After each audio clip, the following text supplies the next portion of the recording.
You ask Tiger to solve. This deals with linear equations with one unknown. The final result is x equals 7. Let's solve it step by step. Simplify the expression. Expand the parentheses. Multiply the coefficients. Simplify the arithmetic. Group all constants on the right side of the equation. Add 4 to both sides. Simplify the arithmetic.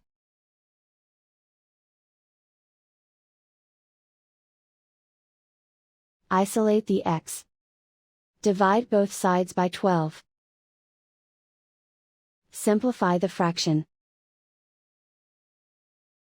Find the greatest common factor of the numerator and denominator. Factor out and cancel the greatest common factor. And so the final result is x equals 7.